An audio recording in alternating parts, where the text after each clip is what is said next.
Hello friends, तो आज की सीरीज में हम करेंगे डीएलएड एंट्रेंस एग्जाम 2024 के रिगार्डिंग प्रीवियस ईयर में पूछे गए क्वेश्चन पेपर को। फ्रेंड्स, इस सीरीज में मैं आप सभी के साथ ओनली 25 क्वेश्चन शेयर कर रही हूं क्योंकि वीडियो बहुत ज़्यादा लेंथी हो जाएगा। तो नेक्स्ट पार्ट में हम आगे के क्वेश्चन भी विद एक्सप्लेनेशन आपके साथ शेयर करेंगे। तो इसके लिए आप चैनल को सब्सक्राइब ज़रूर कर लें और अगर आपको वीडियो थोड़ा भी हेल्पफुल लगे तो प्लीज़ वीडियो को लाइक ज़रूर करें। तो चलिए फ्रेंड्स, बिना टाइम वेस्ट करे कंटिन्यू करते हैं हम आज की सीरीज को। पहला क्वेश्चन देखिए, आपसे पूछा गया है 3:4 के अनुपात में दो संख्याओं के घनों का योग 5824 है। संख्याओं का योग कितना है? देखिए, आपको 3:4 के अनुपात में दो संख्याएं दी गई हैं जिनके क्यूब का सम है 5824। तो उन संख्याओं का सम कितना होगा ये पूछा गया है। सपोज हमारे पास दो संख्याएं हैं 3x और 4x, ठीक है। इनके क्यूब का सम, जब हम इनका क्यूब करते हैं, इनके क्यूब का सम कितना है बोला जा रहा है 5824। अब आप इसे सॉल्व कर लेंगे। क्यूब रूट आपको याद होने चाहिए। 3 का क्यूब होगा 27, ठीक है। यहाँ पे आ जाएगा x क्यूब। इसी तरीके से 4 का हो जाएगा 64 x क्यूब इक्वल टू 5824। अब हम इनको ऐड कर लेंगे तो ये हो जाएगा 91 x cube equal to 5824। x cube equal to 5824 divided by 91। Divide करने पर हमें मिलेगा 64 और 64 होता है 4 का क्यूब, ठीक है। क्यूब से क्यूब हम कैंसिल कर लेंगे तो x की वैल्यू हमें मिल जाएगी 4। और संख्याएं हमने ली थी, देखिए 3x और 4x, इनका सम कहा जा रहा है वो कितना होगा। तो ये हो जाएगा, देखिए 7x। अब x की वैल्यू हमें मिली है 4, तो x के प्लेस में हम वैल्यू पुट कर लेंगे तो ये हो जाएगा 28, यानी कि उन संख्याओं का योग होगा 28, ठीक है। ऑप्शन बी राइट आंसर होगा। सेकंड क्वेश्चन है, यदि p इक्वल टू 999 है तो cube root p into p square plus 3p plus 3 plus 1 का मान क्या होगा। तो सबसे पहले देखिए, हम इसको पहले सॉल्व कर लेंगे। सॉल्व करने का मीनिंग है, क्यूब रूट आपको दिया गया है, p से आप अंदर मल्टीप्लाई करेंगे, p cube plus 3p square plus 3p plus 1, ठीक है। प्लस 1 हम ऐसे ही लिखेंगे क्योंकि बाकी सभी हमें मल्टीप्लाई में दिए गए थे। देखिए, ये a plus b whole cube का फॉर्मूला है। a cube plus 3a square b plus 3b square a plus b cube. अब हम इसे फॉर्मूले के फॉर्म में लिख लेंगे तो देखिए p क्यूब, ठीक है, a क्यूब हो गया प्लस 3a स्क्वायर b यानी कि 3p square 1 plus 3p1 square यानी कि 3ab square plus b cube यानी कि 1 का क्यूब, ठीक है। तो यहाँ पे हमें एक्सप्लेन करने पर ये मिल जाएगा, यानी कि ये बन गया क्यूब रूट p प्लस 1 का होल क्यूब। क्यूब से ये क्यूब कैंसिल हो जाएगा, ओनली हमारे पास बचेगा p प्लस 1। p की वैल्यू हमारे पास है 999, इसमें हम प्लस 1 करेंगे तो हमें आंसर मिल जाएगा 1000। कैसे आपको सॉल्व करना है ये क्लियर हो चुका होगा। नेक्स्ट क्वेश्चन है, 760 में एक वस्तु बेचने पर 52% का लाभ होता है। कोई आर्टिकल है जिसको हम सेल कर रहे हैं 760 में, तो हमें 52% का प्रॉफिट होता है। इसी वस्तु को अगर हम 750 में बेच दें तो हमें कितने का प्रॉफिट होगा। देखिए, यहाँ पे सबसे पहले आप देख लीजिए, बहुत ज़्यादा डिफरेंस नहीं है। 760 की वस्तु 750 में बेची जा रही है, तो जो प्रॉफिट है देखिए 760 वाला, उसके नियरेस्ट ही लाभ होना है। जनरली भी हम इसे सॉल्व कर सकते हैं, लेकिन तुक्के लगाने से बेहतर है आप इसे सॉल्व कर लें। यहाँ पे सबसे पहले आपको कॉस्ट प्राइस कैलकुलेट करना है। तो 760 इंटू 100 अपॉन 100 प्लस प्रॉफिट कितना था 52% का, ठीक है। इसको आप सॉल्व करेंगे तो यहाँ पे आपको मिल जाएगा कॉस्ट प्राइस 500। अब हमें बताना है अगर हम 750 में बेचें तो कितना प्रॉफिट होगा। तो इसे सॉल्व करने के लिए आप ले लेंगे 750 माइनस कॉस्ट प्राइस अपॉन 500 यानी कि CP इंटू 100। तो 250 अपॉन 500 इंटू 100 आप सॉल्व कर लेंगे तो यहाँ पे हमें 50% का प्रॉफिट होगा। नेक्स्ट क्वेश्चन है, देखिए आपका एंगल आपको कैलकुलेट करना है, BOC का मान बताना है। तो सबसे पहले हम चेक कर लेंगे BOC कहाँ है, यानी कि ये वाला एंगल हमें फाइंड करना है। आपको पता होना चाहिए कि स्ट्रेट लाइन पर बना हुआ जो एंगल होता है वो 180 डिग्री होता है। अब यहाँ पे दो एंगल की वैल्यू हमें दी गई है 31 और 40, तो इनको हम ऐड कर लेते हैं, ठीक है। इनको ऐड करने पर हमें मिल जाएगा 71 डिग्री। स्ट्रेट लाइन का एंगल मैंने आपको बताया 180 डिग्री का है, तो इससे हम 71 को माइनस कर लेंगे तो यहाँ पे ये एंगल हमें मिल जाएगा 109 डिग्री। कि यहाँ पे COF आपको 109 डिग्री मिल चुका है, यानी कि स्ट्रेट लाइन के हमें दो एंगल मिल चुके हैं। और ये जो एंगल है इसका अपोजिट यानी कि ये भी 40 डिग्री हो जाएगा। तो हमें यहाँ पे देखिए क्या बताना था, BOC यानी कि टोटल कितना होगा, तो 109 प्लस आप कर लेंगे 40 डिग्री, तो हमें मिल जाएगा 149 डिग्री। BOC हमें मिल जाएगा 149 डिग्री का एंगल। तो किस तरह से हमने कैलकुलेट किया ये आपको क्लियर हो चुका होगा। अगला क्वेश्चन भी देखिए आपका एंगल पर ही बेस्ड है, यानी कि एंगल के रिगार्डिंग आपसे दो क्वेश्चन पूछे गए हैं। इसमें आपको BAC 30 डिग्री दिया गया है, ABC 50 डिग्री दिया गया है, और इसी तरीके से आपको CDE दिया गया है 25 डिग्री। तो इसे सॉल्व करेंगे हम और AED को हम फाइंड कर लेंगे। तो राइट आंसर हमें मिल जाएगा 105 डिग्री। अगला क्वेश्चन है, देखिए किसी संख्या के 1/3 और 1/4 के बीच का डिफरेंस उनके वर्गमूल यानी कि स्क्वायर रूट के बराबर है। तो देखिए हमें वो संख्या ज्ञात करनी है। सपोज वो संख्या है x स्क्वायर, तो यहाँ पे हमें दिया गया है 1/3, तो हम इसका स्क्वायर कर लेंगे x स्क्वायर, क्योंकि हमने वो संख्या क्या ली है x स्क्वायर। 1/4 x स्क्वायर, तो ये हो जाएगा x के इक्वल। अब हम इनको सॉल्व करेंगे तो ये 12 हो जाएगा, और यहाँ पर हो जाएगा 4x square minus 3x square equal to x। तो x स्क्वायर इक्वल टू हमें मिल जाएगा 12x। तो x से x वन टाइम कैंसिल हो जाएगा, x की वैल्यू हमें मिल गई 12। तो आपसे यहाँ पे क्या कहा जा रहा है, संख्या आपको ज्ञात करनी है। तो संख्या हमने क्या ली थी, x स्क्वायर ली थी, तो x स्क्वायर हम करेंगे यानी कि 12 का स्क्वायर, तो हमें मिल जाएगा 144। देखिए हमें कैलकुलेट करने की जरूरत नहीं है, अगर स्क्वायर रूट क्यूब रूट अच्छी तरीके से लर्न होंगे तो आपका समय भी बचेगा और जल्द से जल्द आप क्वेश्चन के आंसर भी फाइंड कर लेंगे। नेक्स्ट क्वेश्चन है, तीन संख्याओं का एवरेज 40 है। पहली संख्या दूसरी संख्या की 2 गुनी तथा दूसरी संख्या तीसरी संख्या की 3 गुनी है। सबसे बड़ी तथा सबसे छोटी संख्या का अंतर ज्ञात कीजिए। ग्रेटेस्ट और स्मॉलेस्ट नंबर हैं, उनका डिफरेंस क्या होगा ये हमको क्लियर करना है। तो देखिए सपोज हमारे पास जो थर्ड नंबर है x, और देखिए सेकंड नंबर जो हमारा है वो थर्ड नंबर का 3 गुना है, तो यहाँ पे हो जाएगा 3x। और फर्स्ट वाला जो हमारा नंबर हो जाएगा वो दूसरी संख्या का 2 गुना यानी कि 3x इंटू आप 2 कर लेंगे, ये हो जाएगा 6x। तीनों नंबर हो जाएंगे x plus 3x plus 6x, क्योंकि हमें एवरेज बताना है। अपॉन 3 इक्वल टू आप कर लेंगे 40। तो देखिए ये हो जाएगा 10x, इसे हम क्रॉस मल्टीप्लाई कर लेंगे तो ये हो जाएगा 120। x की वैल्यू आ जाएगी 12।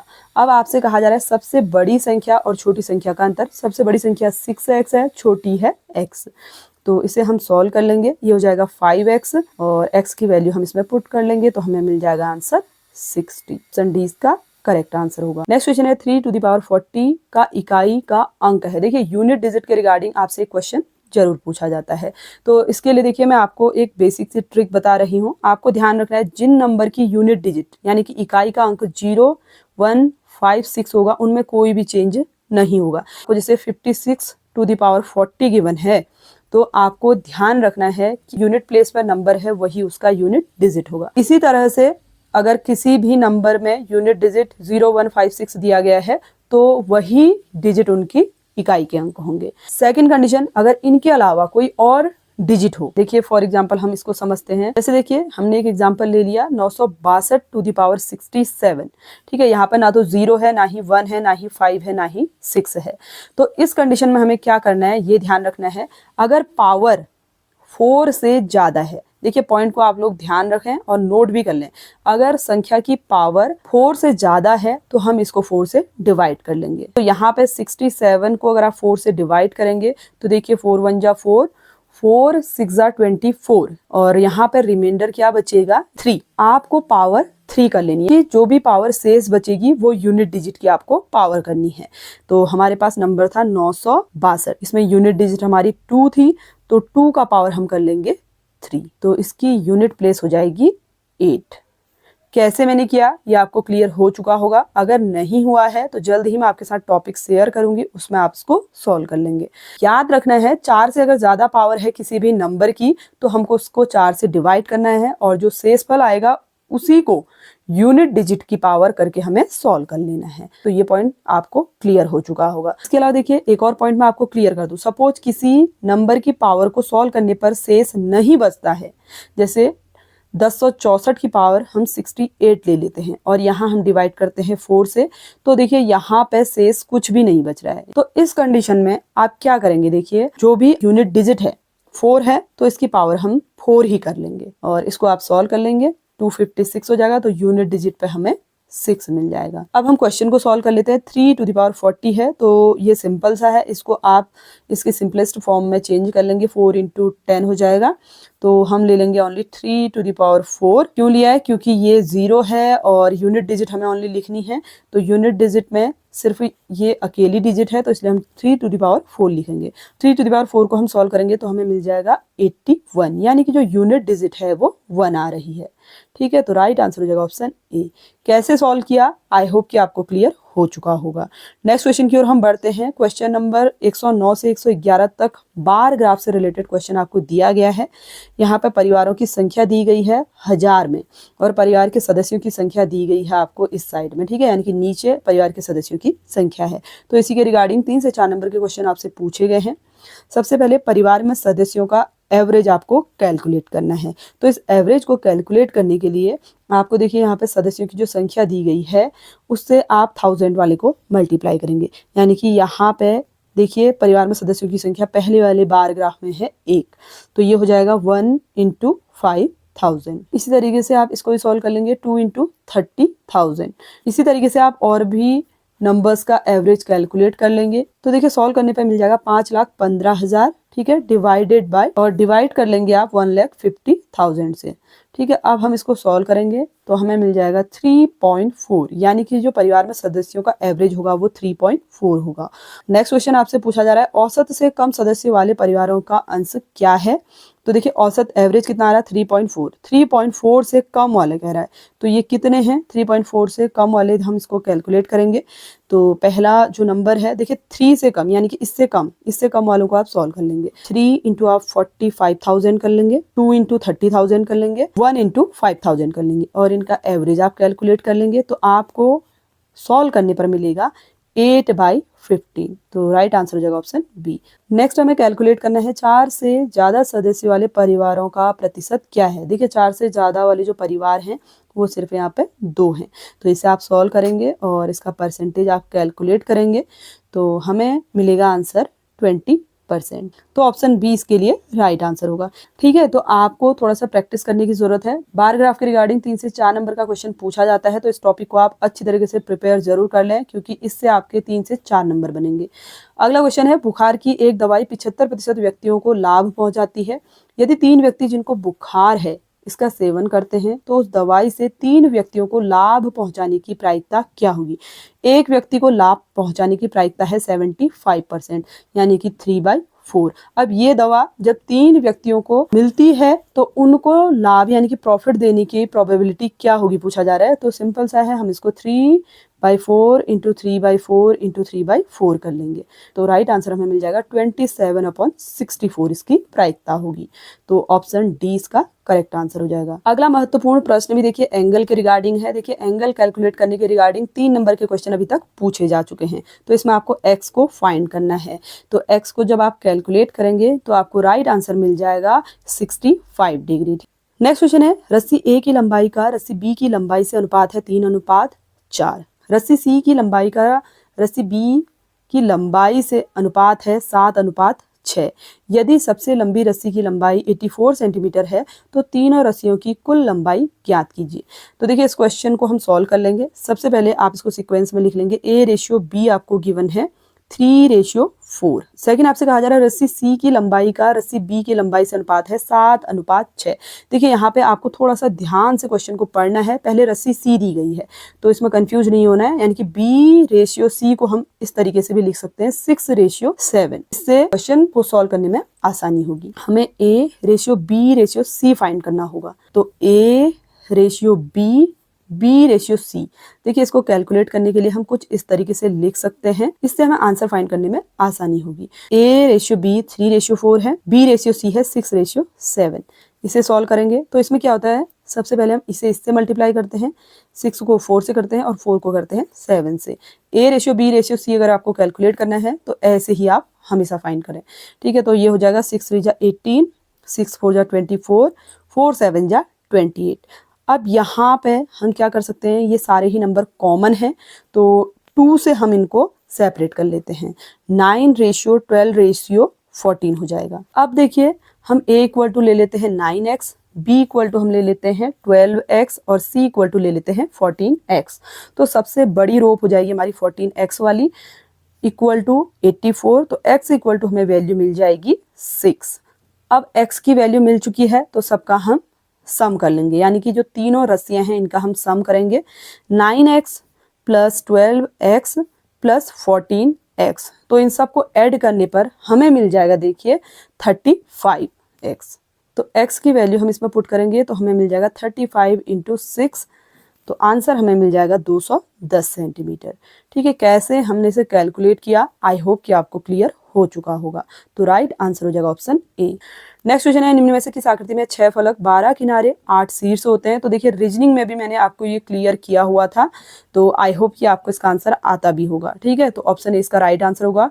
क्यूब में 6 फेसेस होते हैं, 12 एड्स होते हैं और 8 होते हैं वर्टेक्स। तो ये पॉइंट आपको पहले ही क्लियर हो चुका होगा। बढ़ते हम अगले क्वेश्चन की ओर। नेक्स्ट क्वेश्चन है, किन्हीं 3 क्रमागत विषम संख्याओं का योगफल 27 है तो प्रथम 2 संख्याओं के वर्गों का योग कितना होगा। 3 कॉन्जुगेटिव नंबर ले लेते हैं, x - 2, दूसरा हो जाएगा x और तीसरा हो जाएगा x + 2। अब हम इनका सम करते हैं, x - 2 plus x plus x plus 2। ठीक है, इसे हम सॉल्व करेंगे तो यहाँ पे 2 से 2 कैंसिल हो जाएगा, ये हो जाएगा 3x। इनका जो योगफल है वो 27 है कह रहा है, तो x इक्वल टू हमें मिल जाएगा 9। अब कहा जा रहा है कि प्रथम 2 संख्याओं के वर्गों का योग, यानी कि पहली संख्या हमारी x - 2, इसका स्क्वायर कर लेंगे और सेकंड है x स्क्वायर। ठीक है, इनका हम जब सम करेंगे तो ये हो जाएगा, देखिए 9 हम रख देंगे x के प्लेस में और इसका हमें आंसर मिल जाएगा 49 + 81, यानी कि राइट आंसर हो जाएगा संख्याओं के वर्गों का योग 130। ऑप्शन डी राइट आंसर होगा। अगला क्वेश्चन है, किसी संख्या में 112 से भाग देने पर शेष 60 रह जाता है, यदि उस संख्या में 16 से भाग दिया जाए तो शेष क्या रहेगा। देखिए सपोज कोई संख्या है n, इसको हम जब 112 से डिवाइड करते हैं तो इसका जो रिमाइंडर है यानी कि जो शेषफल है वो कितना है, कह रहा है 60 है। और इसी संख्या को जब हम 16 से डिवाइड करते हैं तो रिमाइंडर क्या होगा ये पूछा जा रहा है। इसको सॉल्व करने के लिए आप इजी ट्रिक फॉलो कर सकते हैं।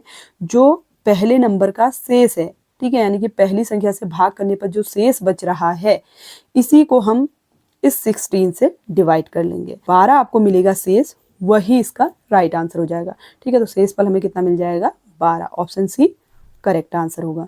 अगला महत्वपूर्ण प्रश्न है अभाज्य गुणनखंड के रिगार्डिंग। ठीक है, अभाज्य गुणनखंडों का योग कितना है, तो आप इनके कॉमन प्राइम फैक्टर कैलकुलेट कर लेंगे 315 और 168 के। तो ये हो जाएंगे, देखिए 168 का आप कर लेंगे 2 × 2 × 2 × 3 × 7। देखिए अभाज्य गुणनखंड मतलब जो किसी से डिवाइड ना हो। और इसी तरीके से 315 का भी आप कैलकुलेट करेंगे 3 × 3 × 5 × 7। अब आप इनमें कॉमन फैक्टर सेलेक्ट करेंगे, एक तो 7 है कॉमन दोनों में, दूसरा है 3, यानी कि 3 और 7 इसके कॉमन प्राइम फैक्टर हो जाएंगे और इनके गुणनखंडों का योग आपसे पूछा जा रहा है। तो ये हो जाएंगे 7 + 3 10। तो राइट आंसर आपको मिल जाएगा ऑप्शन ए। नेक्स्ट क्वेश्चन आपको दिया गया है, एक नैपकिन के दोनों कोनों को चित्रानुसार मोड़ा गया है, नैपकिन को खोलने पर उसका क्षेत्रफल ज्ञात कीजिए। यानी कि इसे अगर हम अनफोल्ड कर दें तो इसका एरिया कितना होगा। देखिए ये कुछ इस तरीके का डायग्राम आपको मेंशन किया गया है। टोटल हम इसकी लेंथ कैलकुलेट करें तो देखिए इसको हम कंप्लीट करेंगे तो कुछ इस तरीके का होगा। ये फोल्ड करने पर हमें इस तरीके से मिला है। तो लेंथ इसकी टोटल आ जाएगी, देखिए 9 + 2 + 4 आप कर लेंगे तो लेंथ हो जाएगी 15 सेंटीमीटर। और इसी तरीके से आप ब्रेड्थ भी कैलकुलेट कर लेंगे, यानी कि चौड़ाई वो 13 सेंटीमीटर। अब एरिया का फॉर्मूला होता है L × B, यानी कि लेंथ × ब्रेथ। तो 15 × 13 आप करेंगे तो आपको राइट आंसर मिल जाएगा 195 सेंटीमीटर स्क्वायर। ऑप्शन सी इसका राइट आंसर हो जाएगा। क्वेश्चन नंबर 120 है, नीचे दिए गए तथ्यों के आधार पर r - p × q का मान बताइए। तो सबसे पहले आप p की वैल्यू फाइंड कर लेंगे, इसे डिवाइड करेंगे तो यहाँ पे आपको डिवाइड करने पर 13 मिल जाएगी p की वैल्यू। देखिए आपकी कैलकुलेशन अच्छी होनी चाहिए क्योंकि आपका थोड़ा जो टाइम इसमें लगेगा वो कैलकुलेशन में लगेगा। तो आप लोग प्रैक्टिस करें तभी कैलकुलेशन अच्छी हो पाएगी। और इसी तरीके से आप q की वैल्यू भी फाइंड कर लेंगे। सॉल्व करने पर q हमें मिल जाएगा, देखिए 5.88। इसी तरीके से थर्ड वाली इक्वेशन में हमें r की वैल्यू फाइंड करनी है। तो r कैलकुलेट करने के लिए हम 912 से 418.05 को माइनस कर लेंगे, तो ये मिल जाएगा हमें 494.01। अब देखिए हमें यहाँ पे इक्वेशन दी गई है r minus P into Q, यानी कि r minus P into Q. तो इसे सॉल्व करने पे हमें मिल जाएगा 417.57। देखिए दो आंसर लगभग सेम से दिए गए हैं, तो जल्दबाजी ना करें, ठीक है। तो इसमें राइट आंसर होगा ऑप्शन डी वाला। क्वेश्चन नंबर 121 है, यदि दो समपूरक कोण यानी कि सप्लीमेंट्री जो एंगल है उनका रेशियो 3:7 है तो उनके बीच का डिफरेंस कितना होगा। देखिए फर्स्ट एंगल सपोज 3x है, सेकंड होगा 7x। अब सप्लीमेंट्री एंगल का जो सम होता है वो 180 डिग्री होता है, ठीक है। तो हम कर लेंगे 3x 7x equal to 180 degree, तो ये हो जाएगा 10x इक्वल टू 180 डिग्री और x की वैल्यू हमें मिल जाएगी 18 डिग्री। तो इनका डिफरेंस आपसे पूछा जा रहा है, तो हमारे पास एंगल है 7x माइनस 3x यानी कि 4x हमें मिल जाएगा। तो x में हम वैल्यू पुट कर लेंगे 4 इंटू 18, तो 18 4 जा होता है 72, तो 72 डिग्री इनका एंगल आ जाएगा। तो राइट आंसर हमें मिल जाएगा ऑप्शन बी। नेक्स्ट क्वेश्चन है, खंबे का 1/4 पार्ट है लाल, 2/5 पार्ट है देखिए नीला रंग का, और शेष जो बचा है 21 मीटर वो हरे रंग का है। तो खंबे की कुल ऊंचाई आपको कैलकुलेट करनी है। सपोज इसकी टोटल लेंथ है x मीटर, ठीक है। अब हमें कहा जा रहा है इस x का 1/4 पार्ट, अब हमसे कहा जा रहा है x का 1/4 पार्ट लाल रंग का है और 2/5 पार्ट है आपका नीले रंग का, प्लस 21 मीटर है गहरे हरे रंग का। तो हमने यहाँ पे टोटल लेंथ ले ली है इसकी x, तो देखिए हम इसको सॉल्व कर लेंगे और इससे x को फाइंड कर लेंगे, ठीक है। तो राइट आंसर हमें मिल जाएगा 60 मीटर, ठीक है। कैसे आप कैलकुलेट करेंगे ये मैंने आपको बता दिया है, आप इसको सॉल्व कर लेंगे। नेक्स्ट क्वेश्चन है, एक परीक्षा में उत्तीर्ण होने के लिए अधिकतम 36% अंक प्राप्त करना है। एक छात्र ने 113 अंक प्राप्त किए और 85 अंकों से वो फेल हो गया यानी कि असफल घोषित कर दिया गया, तो अधिकतम अंक कितना है। तो अधिकतम अंक सपोज है x का हम 36% इक्वल टू कर लेंगे। देखिए कितने मार्क्स आ रहे हैं उसके 113 और फेल होता है 85 मार्क्स से, तो इसको हम सॉल्व करेंगे 36x/100, तो ये हो जाएगा 198। अब इसको क्रॉस मल्टीप्लाई करके आप सॉल्व कर लेंगे और x की वैल्यू यहाँ पे आपको फाइंड हो जाएगी 550। ऑप्शन सी करेक्ट आंसर होगा। नेक्स्ट क्वेश्चन है, x/y की वैल्यू है 9/8, तो 6/7 plus y minus x plus y by x का मान क्या होगा। तो इस क्वेश्चन को सॉल्व करने के लिए देखिए यहाँ पे आपको x से डिवाइड करना होगा ऊपर वाले नंबर को और नीचे वाले को करना होगा y से। तो इसमें एक बार x रिड्यूस हो जाएगा, एक बार होगा y। तो इसको हम सॉल्व कर लेते हैं 6/7 plus y upon x minus x by x, और इसी तरीके से नीचे वाले में भी करना है y upon y plus x upon y. एक बार देखिए मैंने बोला एक टर्म रिड्यूस होगा और दूसरी बार में दूसरा वाला, ये हमें मिल जाएगा 6/7 plus 1 minus x upon y upon 1 plus x upon y. अब हम इसमें वैल्यूज रख के सॉल्व कर लेंगे, ठीक है। 9/8 हम इनकी जगह पे पुट कर देंगे और सॉल्व करने पर आपको राइट आंसर मिल जाएगा 95/119। अगला इंपॉर्टेंट क्वेश्चन है, देखिए आपको यहाँ पे पेरीमीटर कैलकुलेट करना है। दी गई आकृति में AB equal to BC equal to CD है, तो दी गई आकृति में पेरीमीटर क्या होगा। ये डायग्राम आपको दिया गया है जिसमें यहाँ से यहाँ तक की डिस्टेंस BC के इक्वल है कहा जा रहा है और BC इक्वल है CD के। टोटल जो आपको लेंथ यानी कि इसे हम बोल सकते हैं डायमीटर दिया गया है वो 42 सेंटीमीटर है। अब हम इसे सेपरेट कैलकुलेट करें तो AB equal to BC equal to CD आपसे कहा जा रहा है, यानी कि 3 पार्ट में डिवाइड है, तो ये हो जाएगा 42/3। तो ये हो जाएगा 3 1 जा 3, 3 4 जा 12, यानी कि 14 सेंटीमीटर इसका मेजरमेंट आएगा। तो देखिए इनका जो अलग अलग मेजरमेंट आ जाएगा AB BC और CD का, वो 14 सेंटीमीटर आएगा, यानी कि ये भी 14 है, ये भी 14 और ये भी 14। अब हम सबसे पहले रेडियस कैलकुलेट करते हैं, यानी कि इसे अगर हम कंप्लीट करें तो इनर सर्कल का जो रेडियस होगा वो हम फाइंड कर लेंगे 14/2। 7 सेंटीमीटर हमें यहाँ का रेडियस मिल जाएगा। और आउटर का अगर हम कैलकुलेट करेंगे तो देखिए हम इसको ऐड कर लेंगे क्योंकि हमें बाहर वाले का मेजरमेंट पता है, तो ये हो जाएगा 21 सेंटीमीटर। तब हम पेरीमीटर कैलकुलेट करेंगे, तो ये हो जाएगा देखिए pi r plus pi small r plus a b plus c d. तो ये जाएगा, देखिए पाई की वैल्यू होती है 22/7। कैपिटल आर मैंने आपको बताया 21 आ रहा है। 22/7 हम फिर से पुट करेंगे, स्मॉल आर आ रहा है हमारा 7, प्लस वैल्यूज हम रख लेंगे 2 × 14 क्योंकि 2 वैल्यूज हैं, ठीक है, और इनकी वैल्यू है 14। सॉल्व करने पर इसका आंसर हमें मिल जाएगा 116 सेंटीमीटर। ऑप्शन डी इसका करेक्ट आंसर हो जाएगा। तो फ्रेंड्स, आई होप कि आज के मैथमेटिक्स के क्वेश्चन आप सभी के लिए हेल्पफुल रहे होंगे। इस सीरीज में ओनली 25 क्वेश्चन मैंने शेयर किए हैं। नेक्स्ट पार्ट में हम आगे के क्वेश्चन भी सॉल्व करेंगे, तो इसके लिए आप चैनल को सब्सक्राइब जरूर कर लें। और देखिए, क्वेश्चन को आप ज़्यादा से ज़्यादा प्रैक्टिस करें, क्वेश्चन ज़्यादा से ज़्यादा सॉल्व करें, ताकि जो आपकी कैलकुलेशन है वो अच्छी हो सके। तो फ्रेंड्स, वीडियो हेल्पफुल लगा हो तो प्लीज़ वीडियो को लाइक शेयर, चैनल को सब्सक्राइब जरूर कर लें। Thanks for watching.